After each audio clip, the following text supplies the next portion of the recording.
ये देखें इसके ऊपर की सतह पे कितनी झाग है। इसी तरह ये बहुत ही गाढ़ी होती है।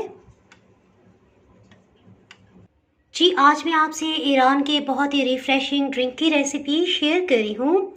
इंशाल्लाह आपको बहुत ही पसंद आने वाला है। गर्मी के सीज़न में ईरान में इसका बहुत इस्तेमाल किया जाता है। अगर मेरी वीडियोस अच्छी लगी तो लाल सब्सक्राइब को क्लिक कर दें।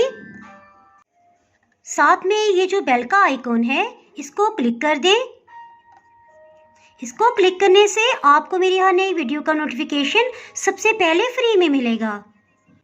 बिस्मिल्लाहिर्रहमानिर्रहीम की रेसिपी को स्टार्ट करते हैं। दही तकरीबन 400 ml है। दही को ब्लेंडिंग जग में डाल देंगे। इसके लिए कोशिश करेंगे ताज़ा दही लें जो मीठा होता है।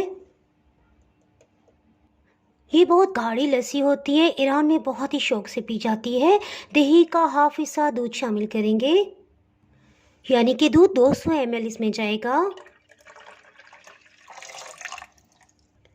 नमक आधी चाय की चम्मच। जी इसके लिए पुदीना ले लेंगे। पुदीने के सिर्फ पत्ते तोड़ लेंगे। एक गिलास में तकरीबन 4 से 5 पत्ते जाएंगे। जी इस तरह से तकरीबन 10 छोटे साइज़ के पत्ते हैं। इन्हें अच्छी तरह से धो लिया है। पुदीने के पत्तों को भी इसमें शामिल कर देंगे। कुछ आइस क्यूब्स भी इसमें शामिल कर देंगे और हाई स्पीड पे इसे ब्लेंड कर लेंगे। इन्हें सर्विंग ग्लास में निकालेंगे।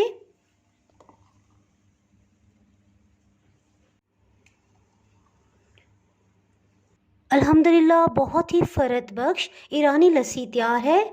अगर आप चाहें तो इसमें चीनी भी शामिल कर सकते हैं, लेकिन ईरान में सिर्फ नमक मिला के ही इसे पिया जाता है। अच्छी सी लुक के लिए पुदीने के चंद पत्ते इसमें लगा देंगे। जी अगर आप मेरे चैनल पे नए हैं तो चैनल को सब्सक्राइब कर दें, बेल आइकन ज़रूर प्रेस कर दीजिएगा। इसके बगैर आपको मेरी हर नई आने वाली वीडियो का नोटिफिकेशन ही मिल पाएगा। दुआओं में याद रखें, वीडियो लाइक और शेयर करना बिल्कुल भी ना भूलिएगा। इसके साथ ही मैं इजाज़त चाहती हूँ। अल्लाह हाफिज़।